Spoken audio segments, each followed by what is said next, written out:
Hello guys, welcome back to our channel is our family vlogs. Once again, nandito na po ako para ibahagi po sa inyong lahat tungkol sa mga collectible na barya at saka collectible na banknotes. So shout out po muna sa lahat ng mga kagrupo namin, Luzon, Visayas, Mindanao, lalo na kay Sir Mark Lister, Brother Gamayon from Canada. Shout out po sir, no? So yung content po ngayon guys, no, para sa inyong lahat, lalo sa mga baguhang kolektor, para hindi na kayo malilito, no. Hindi kami nag-a-after nito makakasahod guys, o nahabol namin yung follow and share. Wala, hindi po na kailangan ng follow and share. Masaya na po kami na ma-share sa inyong lahat nung talagang kaalaman namin, no, para matututo din po kayo, no. So yung pag-uusapan po natin tungkol po sa 5 piso, no. Emilio Aguinaldo, BSP, Republika ng Pilipinas, year 1999. Yan o. So itong klaseng barya guys, o year, medyo madalang na po ito sa circulation, no? Lalo sa nagbubuo, no? So nais lang po namin i-share yung mga koleksyon namin. Sana may may makagusto dito, o yung naghahanap lang, no. Yan, lahat po ito guys, no, 1999, medyo yung nahirapan maghanap po, just PM lang, no. PM lang kay Sir SR, no. Mapag-usapan natin, no, para sa series lang po, no. Medyo marami-rami na po ito guys, no. Kasi dumarami ito guys dahil sa mga freebies lang, no. Hindi naman po ito na bili namin na individual. Hindi po kami bumibili ng ganitong individual, no. Kailangan may hard to find o kasama sa error, no. Kasi pasok na ito sa semi-hard to find. 1999. Medyo marami-rami na guys. 18 piraso, no? Pero para maintindihan sa mga viewers, no? Yung talagang nabili namin, o bagong huli namin, no? Also, 1999, Emilio Aguinaldo, wrong planchet, no? So, ipapakita ko na guys, no? Para maintindihan na po sa mga baguhan. Yan, medyo mapula po siya guys, no. Kaya may posibilidad na wrong planchet siya, no. Magkaiba yung kulay, no. So compare po natin sa normal na coin, no. Also 1999, para maintindihan sa mga baguhang kolektor, no. Yan, magkaiba po yung kulay niya guys, no. Tapos yung number medyo makapal din, no. Yung 9 niya medyo makapal, no. Tapos ito ay manipis, yung normal, no. Ito medyo makapal. So sumuna natin konti yung video natin, no. Yun, no. Diba guys, no? Sana mga baguhan, palagi po kayo manonood dito kay Sir SR para matututo kayo, no. Ito po ay tinatawag na wrong planchet, no. So magkaiba po yung kulay, no. Medyo ito pong bagong hunt namin ay medyo manipis siya konti, no. Tapos kulay pula siya. Kaya po ito sa tinatawag na pareha lang sila, no, brass, no. So kasi yung brass kasi pag sa ibang lingwahe yan sa mga Bisaya ay tinatawag na bronze, no, o bronze, no. Yellow bronze saka red bronze, no. Parang wire din yun, iba. Minsan yung wire may ibang ginagamit nila na metal, pula saka dilaw. So para maintindihan sa mga viewers, iisa-isahin po natin, no.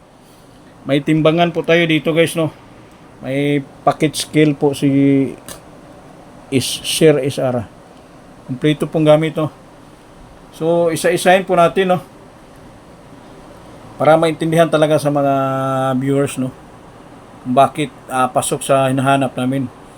Ito po ay ang bagong huli namin, no, kulay pula, medyo manipis konti, no.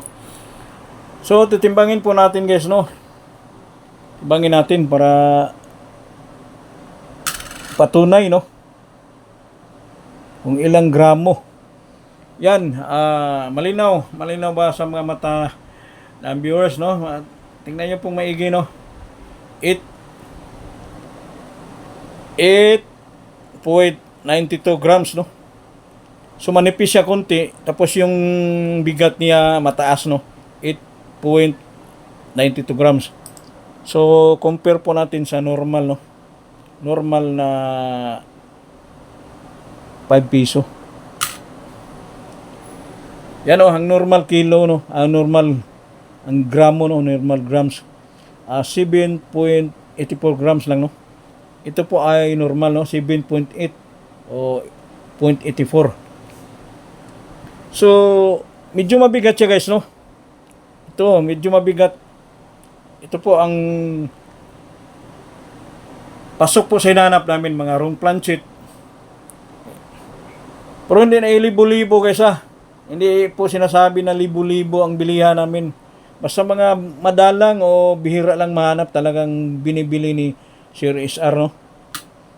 Yan, oh, 8.91 grams. Pero magkaperas lang sila, guys, no. Brass, no. Also parehas non-magnetic, no. Wala namang dumidikit sa kanila, no. Pero medyo mapula. Ito po ang tinatawag sa mga Bisaya, bronzing pula, no. Sa Muslim, tumbaga pula. Ito tumbaga dilaw, no. So parehas sila brass, pero magkaiba yung bigat nila. Mas mabigat pala yung pula na brass, no, red brass. Yan, oh. Sana may hawak ng mga ganitong klaseng barya, no, o may mapapansin kayo ng mga magkaibang barya. Pwede kayo mag-send sa channel ni Sir SR, no. So parang ganun din, no. Itong po klaseng mga metal, no, parang pareho lang din sa mga ginagamit ng mga ammo, no, o bullets, no. So may sample po tayong bullets, no, para maintindihan talaga. Isa-isahin po natin, no. Dalawang bullets lang po ipapakita namin, no, para maintindihan, no. Yan, no. O dalawang ammo, kaya tinatawag na ammo or bullet, no. Yan, kung napapansin nyo po, no, magkaiba po yung ginagamit na metal, no. Kaya minsan siguro maubusan sila ng metal, no. Ito po yung isa, no, kulay dilaw din, no, o brass, no, bronzing dilaw, no, yellow bronze. Tapos yung ito pong isa medyo pula, no, red bronze. For sharing lang po, no, para maintindihan talaga, kana iniisa-isa ko, eh. Ito po ay amo bala ng 9mm, no, lager pistol, no. For sharing lang, hindi naman tayo kasi si SR kasi talagang iisa-isahin para maintindihan, no. Ito po ay parang magkaparehas lang yung metal nilang ginamit, no. Itong isang bullet tsaka 5 piso, no, medyo dilaw. Tapos itong isang 1999, ganon din, no, yung sa bullet, no, kulay pula. Kaya minsan yung BSP, pag naubusan sila ng metal, siguro gumagamit na silang ibang metal. Pero bibihira lang yan, no, mangyari, no, kasi tinatawag na wrong planchet, no. I-compare din natin yung bala. Hindi pa natin nasubukan to, no. Timbangin muna natin yung kulay dilaw din, no, para malalaman natin yung bigat, no. 12.94 grams, no? And isusum muna natin para malinaw sa mga mata, no? 34 grams, no? Yung dilaw na amo. Tapos ito ang pula na amo. Magkaparehas lang, guys, no? Magkaparehas lang bigat nila. So kasi dumaan talaga ito sa QC, no? Tinitimbang nila. So parehas lang, guys, no? Pero ito medyo depende siguro sa pulbura. Ito pula ang ginagamit nila na bronze, no? Or brass. So sana maintindihan niyo po yung content namin, no? Sana. Yung may mga error, pwede kayong magpasa sa channel namin, FB channel. Kahit anong error, yung talagang magkakaibang barya, no? Kayong mga baguhan, pag may hawak kayong magkaiba, pwede kayong magpasa sa FB page namin, SR Family, para makilatis ni Sir SR, no? Sana maintindihan nyo po niyo ang buong video, no? Sana. Mga baguhan, dito na po kayo focus manonood sa channel namin kasi hindi kami nag-update dito sa sahod, guys, no? Ina-update namin dito para sa inyong lahat, no? Para hindi kayo naman malilito dyan sa FB, no? Sana dito po kayo palaging manonood para maintindihan nyo po at matututo din po kayo sa paano magbablog, no? Kung ano ang mga collectible na barya. So yan lang po, no? Maraming salamat. Shout out again sa Luzon, Visayas, Mindanao, lalo na Kabisayan. Daghang salamat sa pagtuo sa channel namo o mga Muslim. Assalamualaikum mga Chabacano, buenos dias con todo con ustedes, lalo na sa labas ng bansa sa US. Good evening everyone from Canada, Mr. Brother Mark Lester Gamayon. Thank you very much sa palaging panonood sa channel namin, sir. Shout out. Thank you very much sa inyong lahat, no? Sana matututo kayo dito sa Sir SR. Hindi kami dito nag-update, no?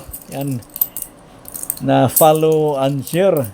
Sa amin dito, pag once na pasok sa hinahanap namin, direkta PM, no? O ako mismo ang mag-PM sa inyo. Yan lang po, no?